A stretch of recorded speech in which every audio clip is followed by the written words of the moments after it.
Hello there, welcome back to my beautiful channel. I know it's been a while, I've been sitting here like this, talking, even feels a little bit weird. But now that I'm back, I want to do a different kind of review. It's not an anime review, but it's a book review. It's a very special book.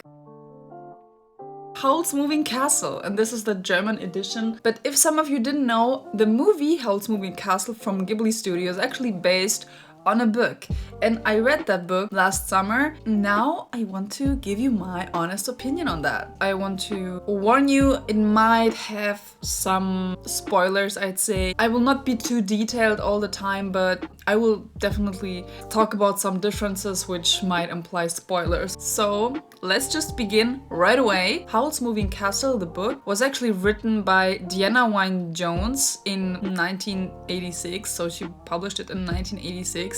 I mean, the movie is even like kind of old, from 2004, and considering the fact that between the book release and the movie release are like 18 years is kind of crazy. And it has around 300 pages. So the edition I have, and most editions have around 300 pages. Obviously, the book is more detailed than the movie, and this is what I really appreciated. You get a lot more background information on Sophie's character, on her family and stuff. Even Howl's background is much more detailed. If you're a friend of that kind of stuff, and if you want to compare, want to have more output from Howl's Moving Castle the movie, this is actually a really good thing. But a major point, and this is what I read in several book reviews on the internet, they were complaining about the story kind of not unfolding as much anymore in the second half. This is also what I noticed when reading it. First half is really similar actually to the movie, but then the second half is hella different. What I didn't like about that is that the development of the story and the plot went down, so it was slower, and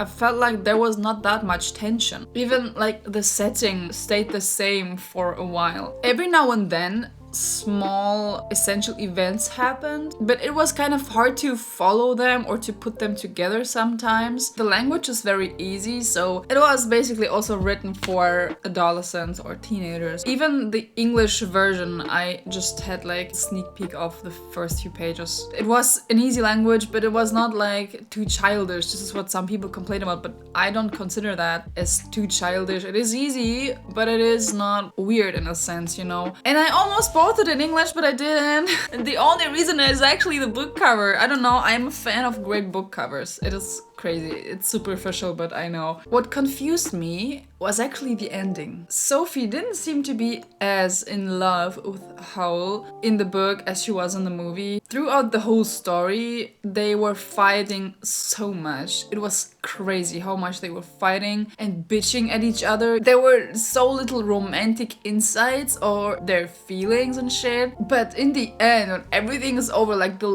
literally the last 3 pages, everything changes. Suddenly they're a couple, suddenly they're in love, suddenly Howl is different, suddenly Sophie's totally fine with it. It's so weird. It's just cliche almost. I don't know how to describe it. I was reading that, I literally was like, what is this? That was really my reaction. Nevertheless, everything before that was good. Now comes the really interesting part. The interesting part, which is the characters. The characters are like everything here because they literally hold up the whole story. Even the small differences make big changes. So let me tell you who is crazily different.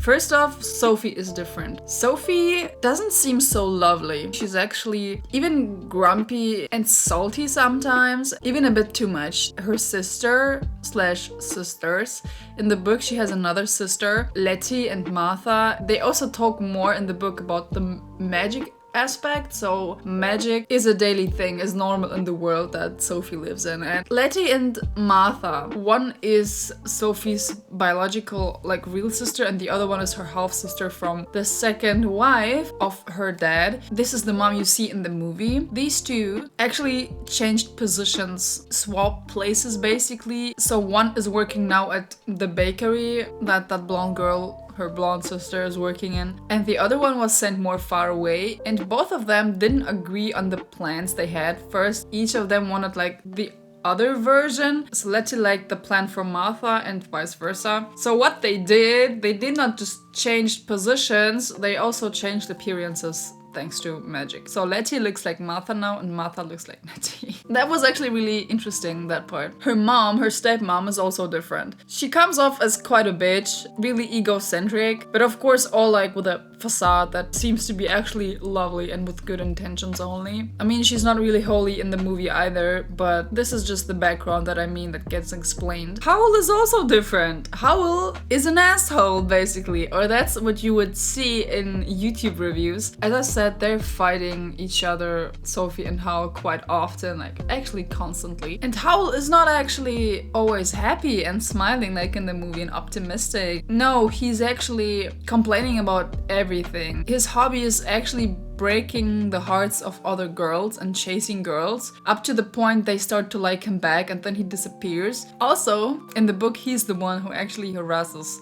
Sophie and not these two guardians. In the movie, he saves her. In the book, he does the opposite. Calcifer is also different, especially visually. There's a video on YouTube, I don't know if I can find it, where the girl draws the versions of the characters that were described in the book and compares them to the versions in the movie. Calcifer looks different and he's more involved into things, and he's not that pathetic, I'd say, not all the time. At least, and not that cute either. The Witch of the Waste is a whole lot more relevant and scary and powerful and a real thing. In the book, she also looks different and she has more impact. In the movie, she's like really powerless in the end. Here, she kind of appears several times, especially towards the end, and she does a lot. Even the Scarecrow is different. The Scarecrow is basically chasing the castle and Sophie and tries to get in there. Sophie's so afraid of the Scarecrow and they always try to keep the doors locked because this thing is literally following the castle everywhere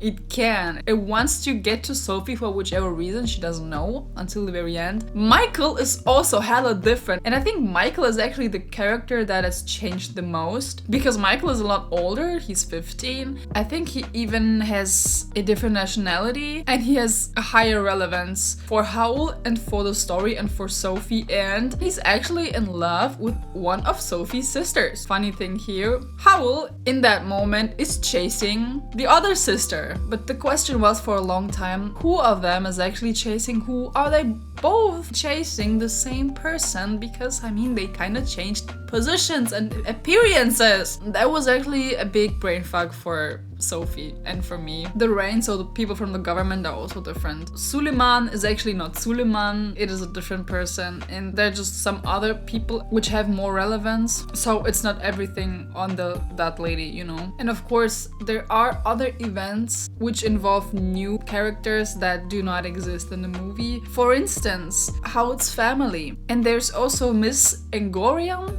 I think this is how you pronounce her name, which are both from another time. What I mean by another time, this is so funny, this is so crazy. Obviously, Howl's Moving Castle plays in the past. You see that from the clothing, from the style, it's kind of not necessarily, yeah, Victorian, not, I don't know, I mean, it's a fantasy country, it's a European fantasy country. But Howl's family, and this is my theory. Maybe it's not even a theory because it's so obvious probably. Howl is from another time, he's from the future. Or through his magic, he kind of brought his family to another time, maybe. But his family is living in the 80s. So whenever that book was written, it took me a while to understand this part of the book, this scene. I didn't even realize that in the moment, Sophie and Howl were in that new time, but basically time traveled to the 1980s because she was describing stuff so weirdly, the objects she saw that were new to her, and I began to understand she actually means cars, she actually means computers.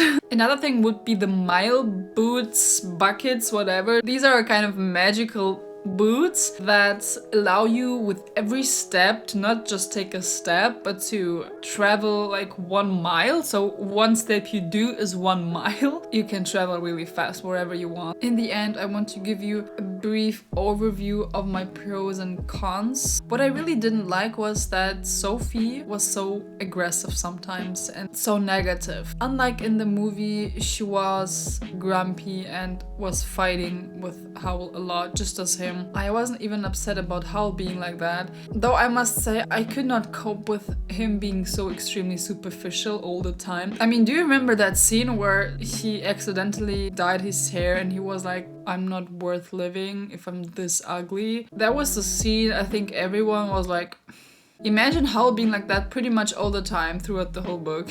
It's annoying, and since Sophie is so negative and Howl is so negative, the product of this is nothing. And yeah, I also dislike the time stretch in the second half. Might have been different, maybe with a bit more tension or a bit shorter at this part and maybe more detailed in this part, but the first half was great. The first half I loved it. Maybe because it was actually so intriguing to kind of follow my brain comparing the movie and the book and always being like, oh, this is the same, oh, this is the same, oh, this is insane, it's the same. And my pros are actually saying that I like the details. I like the details. I like background information. I love background stories, and the book gives me all that on so many characters, which you don't have, of course, from the movie. But this is actually like a rule for almost every book, I think. They show you the thoughts of the characters a lot more. I mean, expressions, facial expressions also show a lot, but not as detailed as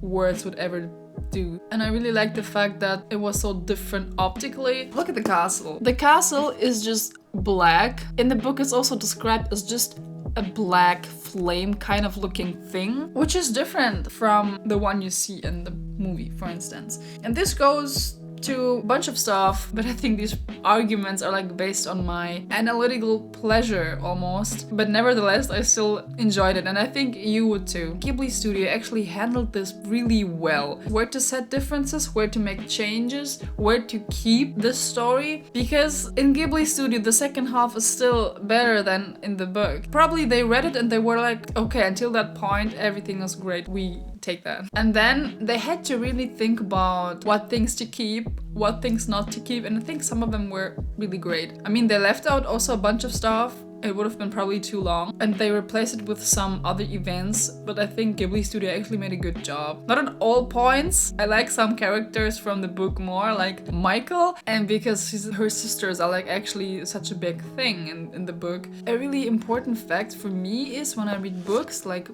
these, which have a story, it is evening filling, it is well to read, it is just, you know, the vibe of the book is lie on your bed and read that. This is an important factor for me if I want to enjoy a book. I don't know about you guys, if you want to just really focus and analyze and stuff, but this is not for me, not all the time at least. Taking it on my trip, on vacation, was a good choice. That's actually all I have for you. If you are a fan of Ghibli Studio, if you are a fan of Howl's Moving Castle, the movie, I definitely recommend this book. Maybe this will make you view the movie actually in a different lighting. I leave some links down below where you can find it in German and in English. So that's it from my part. I hope you liked this video. If so, give it a thumbs up and subscribe if you want to see more content of that kind. Share it if you know someone who would be interested. And I wish you a good week, a great time, stay healthy.